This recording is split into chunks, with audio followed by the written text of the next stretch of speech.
Hey guys, this is Devendra. I hope everyone is doing well. तो start करते हैं आज अपनी इंग्लिश की लैंग्वेज की क्लास को, जो हमारे कॉम्पिटिटिव एग्जाम्स में लैंग्वेज पूछी जाती है उसको आज हम लोग बेसिक से डिस्कस करेंगे. ठीक है.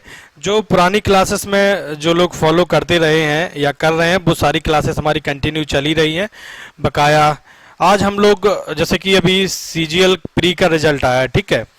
आरआरबी ऑफिस असिस्टेंट का ही पेपर आया है. तो जो नए बच्चे हैं जो नए तरीके से लैंग्वेज को स्टार्ट करने वाले हैं या फिर नई चीज़ों को सीखना चाहते हैं, उनके लिए आज हम लोग बेसिक से लैंग्वेज को स्टार्ट करते हैं, इंग्लिश लैंग्वेज को. कि इसमें हमारा सिलेबस क्या है और इसमें किस तरीके की चीज़ें हमसे पूछी जाती हैं. ठीक है. मैक्सिमम टाइम पे बच्चों से मिस्टेक क्या होती है, गलतियां, कि वो लैंग्वेज को बहुत बेसिक से पढ़ लेते हैं या सारी जो ट्रेडिशनल कॉन्सेप्ट हैं लैंग्वेज को समझने के, उन सारी चीज़ों को पढ़ लेते हैं और फिर जिस तरीके से एरर्स एग्जाम में पूछे जा रहे हैं आजकल, ठीक है, जो एग्जाम में पैटर्न में बदलाव हो रहा है, वहां पे बच्चों को मैक्सिमम टाइम पे गलतियां होती हैं चीज़ों को समझने में. ठीक है. यहाँ पे हम लोग कोशिश करेंगे कि बातों को थोड़ा सा लैंग्वेज के बारे में डिस्कस करने से पहले हम लोग डिस्कस करते हैं, कुछ एक क्वेश्चंस यहाँ पे देखते हैं. उस क्वेश्चन से आपको एक आइडिया हो जाएगा कि हमारे एग्जाम में किस तरीके से क्वेश्चंस पूछे जाते हैं, ये क्या वो लेवल होता है एग्जाम में क्वेश्चंस पूछे जाने का. क्योंकि अब देखो एग्जाम का पैटर्न जो है वो काफी बदल चुका है. ठीक है. अगर आप सीजीएल की बात करते हैं, हालांकि सीजीएल का प्री लेवल का जो एग्जाम का पेपर होता है उसको आपको टारगेट करके तैयारी नहीं करनी चाहिए, चाहे आप मैथ्स की प्रिपरेशन कर रहे हो या फिर आप इंग्लिश की कर रहे हो, रीजनिंग की कर रहे हो, कुछ भी कर रहे हैं, क्योंकि प्री में और मेंस में बहुत ज़्यादा डिफरेंस है. ठीक है. अगर मैं बात करूँ बैंक के एग्जाम्स की, तो बैंक के एग्जाम्स में बहुत सारी चीज़ें एसएससी के एग्जाम से काफ़ी हद तक अलग तरीके से पूछी जाती हैं. ठीक है. तो यहाँ पे कुछ एक क्वेश्चंस हम लोग डिस्कस करते हैं. सबसे पहले उनके आंसर करने की आप कोशिश करेंगे कि क्या उनके आंसर्स होंगे.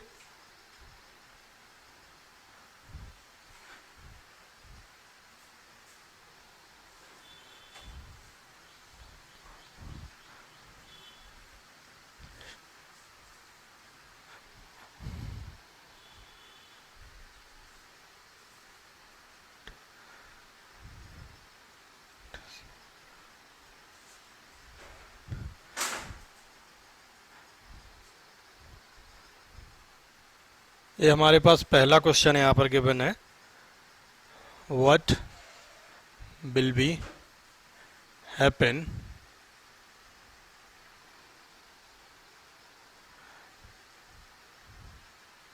इन द फ्यूचर. ठीक है. दो तीन क्वेश्चन यहाँ पे हम लोग डिस्कस करते हैं, फिर उसके बाद आपको एक आइडिया हो जाएगा कि किस तरीके के एग्जाम में क्वेश्चन पूछे जाते हैं. और ये सारे वो क्वेश्चन हैं जो आपके एग्जाम में पूछे गए हैं. ठीक है.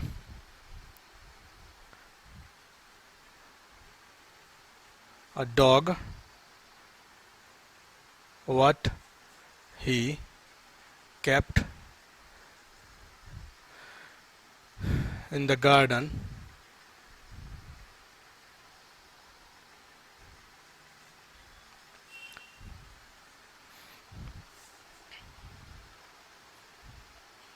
ठीक है. चलो ये दो क्वेश्चन आप समझने की कोशिश करेंगे, मगर एक क्वेश्चन और यहाँ पर देख लेते हैं.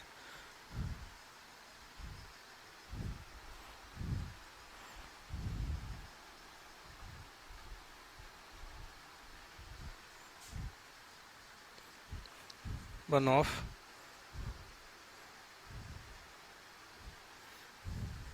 द मोस्ट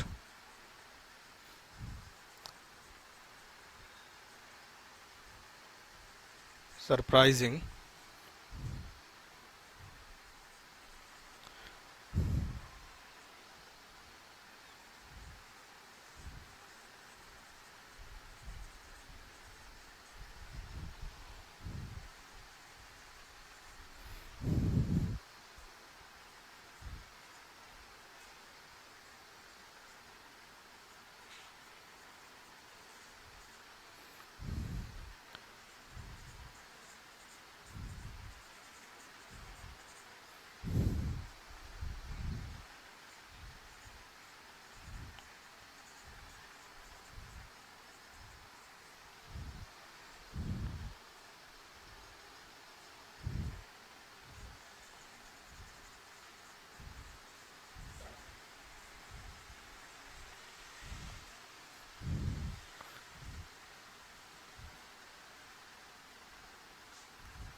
ये नीचे आ रहा नहीं आ रहा?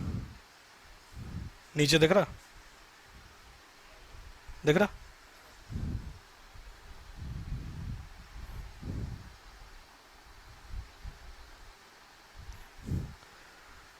increase more people to take public transportation.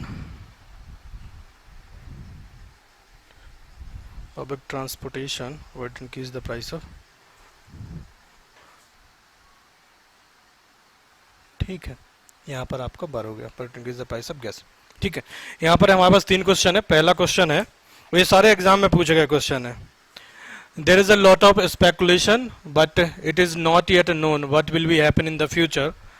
ये पहला क्वेश्चन है, आपको यहाँ पे एरर फाइंड करनी है, किस पार्ट में एरर है। ठीक है, सेकेंड क्वेश्चन है, a dog what he kept in the garden.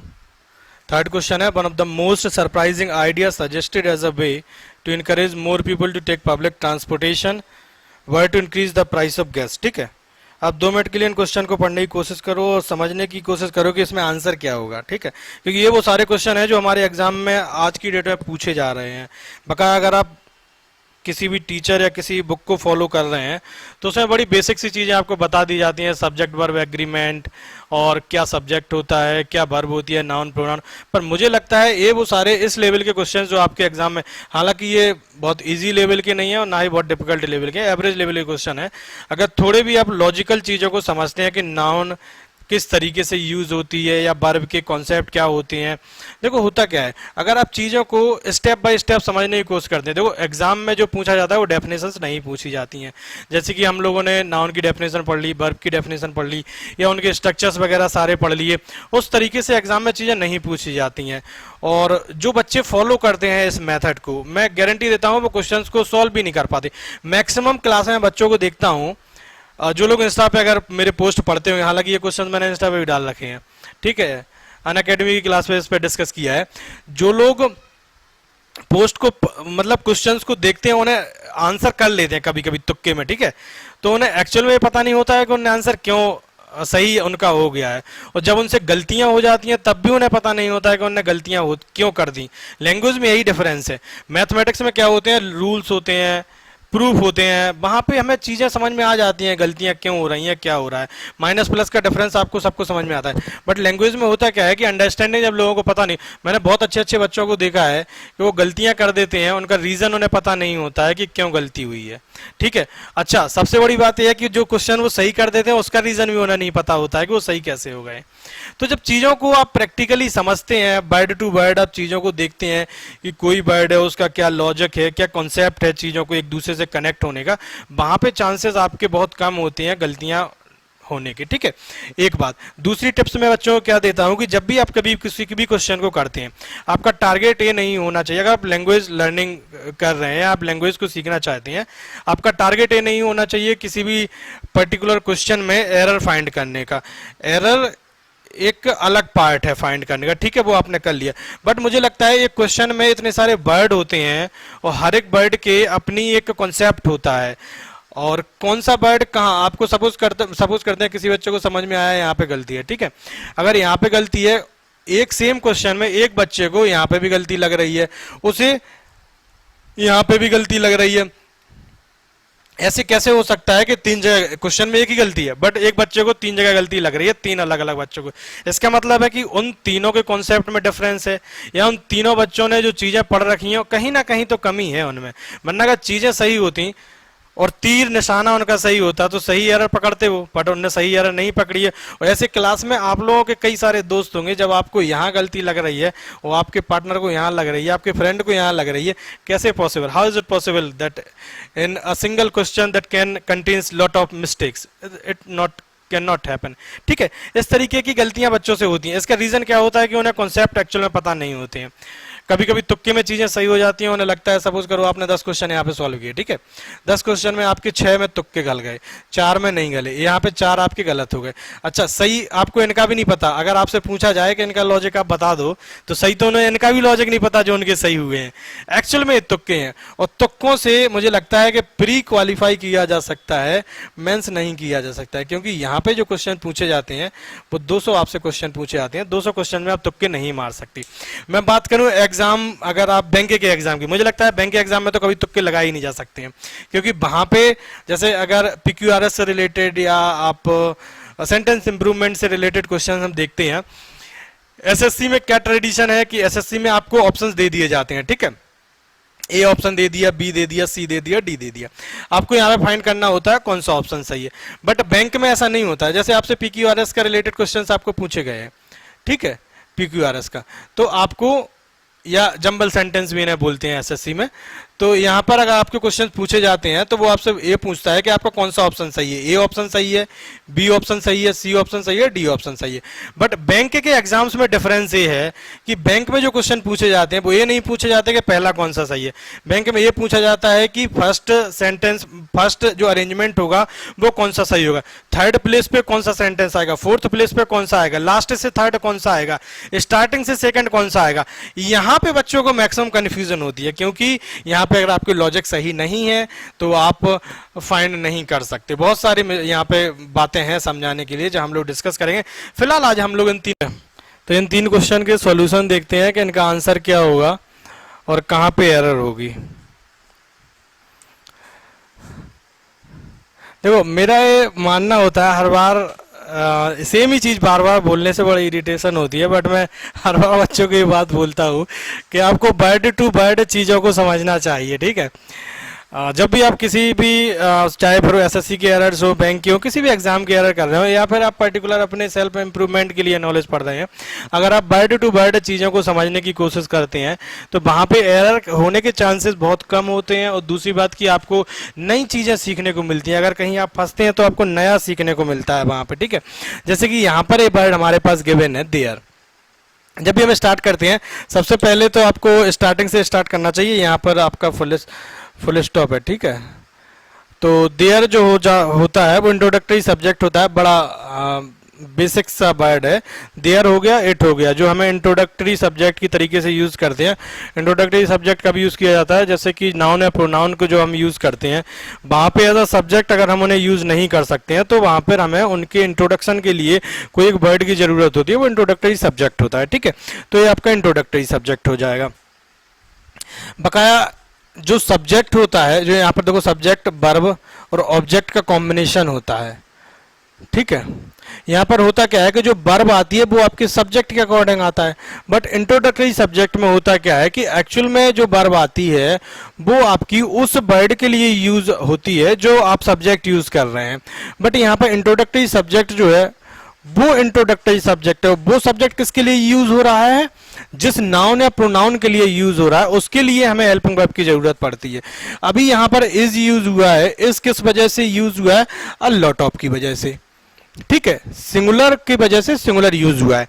अच्छा, अभी यहाँ पे और भी कंफ्यूजन बच्चों को होती है। ये जो वर्ड है अ लॉट ऑफ, ये दो फ्रेज होते हैं, अ लॉट ऑफ हो गया और यहाँ पर शायद जगह नहीं है बट समझ लें, अ लॉट हो गया, अ लॉट ऑफ हो गया और एक लॉट्स ऑफ हो गया, ठीक है। यहाँ पर ही बच्चों को बहुत ज़्यादा कंफ्यूजन होती है, हालांकि ये डिटरमाइनर का टॉपिक है।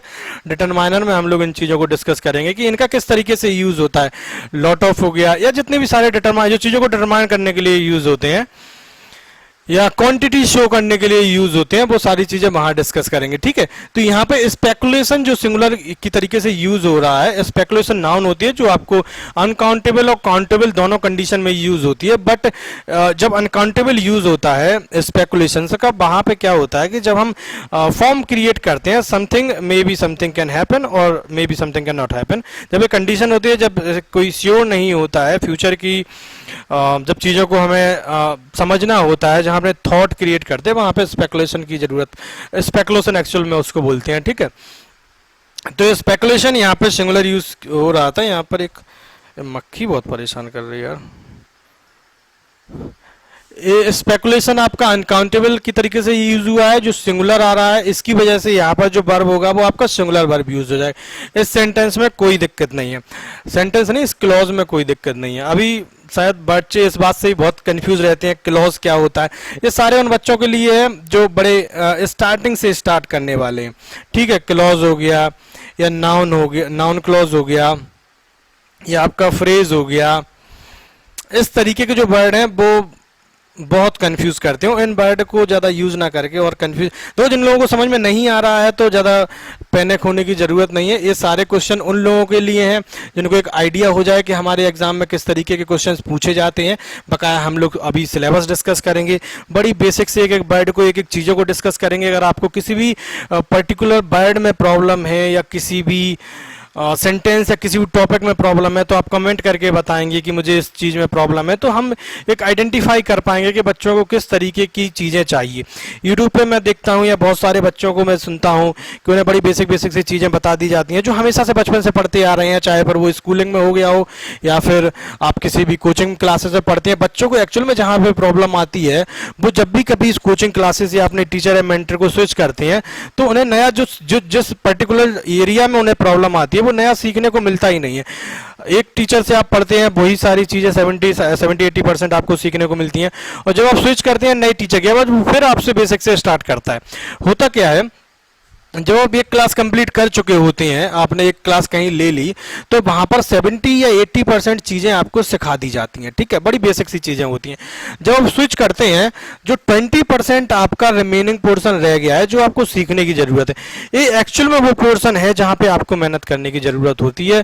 और ये बहुत कम टीचर हैं जो बच्चों को ये पोर्शन, ऐसे बहुत सारे बच्चे हैं जिनसे मैं डेली मतलब इंटरेक्शन होता है, चाहे इंस्टा हो गया या पर्सनली हो गया, कि उन्हें इन सारी चीजों में प्रॉब्लम होती है। और ये प्रॉब्लम शायद ही बहुत कम बच्चों को उनके मेंटर या गाइड मिल पाते हैं कि वो इन सारी चीज़ों को उन्हें सॉल्व कर पाएं, क्योंकि ये बहुत हायर लेवल की प्रॉब्लम होती हैं।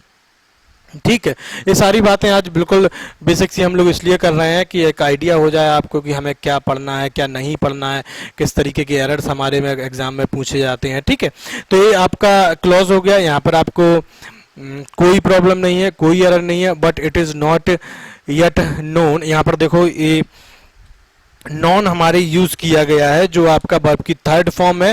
वर्ब की थर्ड फॉर्म आपको पता होना चाहिए कि वर्ब की थर्ड फॉर्म का जो यूज होता है या तो वो हेल्पिंग वर्ब के बाद हैज, जैसे हैज हैव हो गया, या फिर आपकी कोई भी ऐसी वर्ब हो गई जो आपका बाद में V3 लेता हो, ठीक है, वहां पर यूज होता है।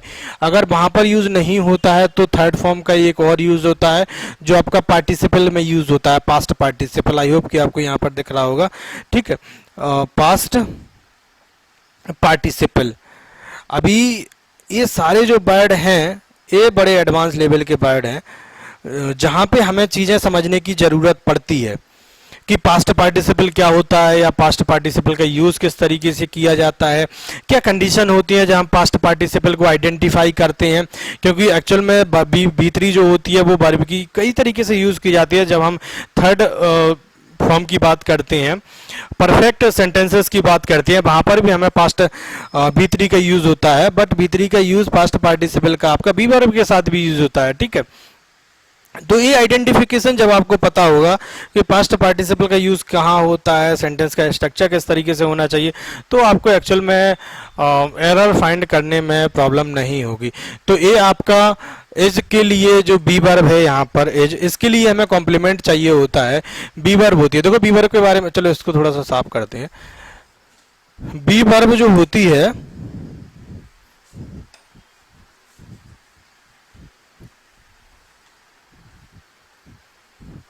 देखो, बी वर्ब के दो फंक्शन होते हैं हमारे पास। जब भी बी वर्ब यूज करते हैं, चाहे फिर वो आपका एजएमआर हो गया हो, एजएमआर हो गया हो, या फिर आपका वाजवर हो गया हो, ठीक है। बी वर्ब का दो फंक्शन होते हैं, या तो बी वर्ब आपकी प्रोग्रेसिव टेंसेस में यूज होती है या आपके कॉन्टिन्यूअस, प्रोग्रेसिव या कॉन्टिन्यूअस, जैसे कि he is going, I am doing something, इस तरीके की। बकाया बी वर्ब का यूज एक और होता है कि वो अपने बाद कॉम्प्लीमेंट लेता है। कॉम्प्लीमेंट, अगर बी वर्ब अपने बाद कॉम्प्लीमेंट लेता है, कॉम्प्लीमेंट लेता है तो कॉम्प्लीमेंट लेता है तो कॉम्प्लीमेंट क्या ले सकता है, वो नाउन ले सकता है, नाउन ले सकता है, या फिर वो एडजेक्टिव ले सकता है। और एडजेक्टिव का जो काम करते हैं वो आपके करते हैं वर्ब प्लस आईएनजी जो होता है, ठीक है। और एक होता है आपका वर्ब की थर्ड फॉर्म, वर्ब की थर्ड फॉर्म, ठीक है। ये आपका एक्टिव मीनिंग कन्वे करता है, ये आपका पैसिव मीनिंग कन्वे करता है। जिन लोगों को इतनी डेप्थ में बातें पता है उन लोगों को समझ में आ रहा होगा कि यहाँ पर हम प्रेजेंट पार्टिसिपल की बात कर रहे हो, यहाँ पर हम पास्ट पार्टिसिपल की बात कर रहे हैं। पास्ट पार्टिसिपल जो होता है वर्ब की थर्ड फॉर्म होता है। प्रेजेंट पार्टिसिपल जो होता है वर्ब के साथ आईएनजी का यूज करते हैं, वो प्रेजेंट पार्टिसिपल होता है जो एक्टिव मीनिंग कन्वे करता है और ये पैसिव मीनिंग कन्वे करता है। यहाँ पर हमें डिस्क्रिप्शन देना है इट के लिए। इट जो प्रोनाउन यूज की गई है उस स्पेकुलेशन के लिए यूज किया गया है, ठीक है, इस पूरे कंडीशन के लिए यूज किया गया। But it is not yet known, तो ये आपको क्लियर हो गया होगा नॉन किस लिए यूज हुआ है। अब आपकी थर्ड फॉर्म में पास्ट पार्टिसिपल है जो आपका कॉम्प्लीमेंट का काम कर रही है इस वर्ब के लिए, ठीक है। ये सारी चीजें हैं समझने के लिए, बड़ी बेसिक सी चीजें हैं, बट आपको डेप्थ में अगर आपने एक बार समझ लिया है तो आपको मुझे नहीं लगता फिर कभी प्रॉब्लम आने वाली है, ठीक है। It is not yet known, ये आपका क्लियर हो गया। what will be happen in the future, देखो what के साथ ही बच्चों को बहुत सारी प्रॉब्लम आती है। ये what के साथ जब भी हमारे नाउन क्लॉज बनते हैं, मैक्सिमम टाइम पे नाउन क्लॉज बनते हैं। अगर आपको सिंपल सेंटेंस यहाँ पर गिवन, अभी नाउन क्लॉज के बारे में हम लोग बात करेंगे, जब भी कभी आपको सिंपल सेंटेंस यहाँ पे दे दिया जाए पूरे कंप्लीट क्लॉज के साथ ना हो, तो बच्चों से मैक्सिमम गलती क्या होती है कि वो सेंटेंस के बाद आपका क्वेश्चन मार्क लगाने की कोशिश करते हैं, जो यहाँ पर गलती हो सकती है। तो वर्ड क्लॉज में आपको सबसे पहले वर्ड का अरेंजमेंट देखना चाहिए कि किस तरीके से हो रहा है। जैसे कि यहाँ पे देखते हैं yet known but it is not yet known what will be happen in the future. देखो बी वर्ब फिर यहाँ पर आ गया। मैं बी वर्ब अपनी क्लासेस में कितनी बार ये बात बोल चुका हूं कि बी वर्ब जैसे भी आपको दिखती है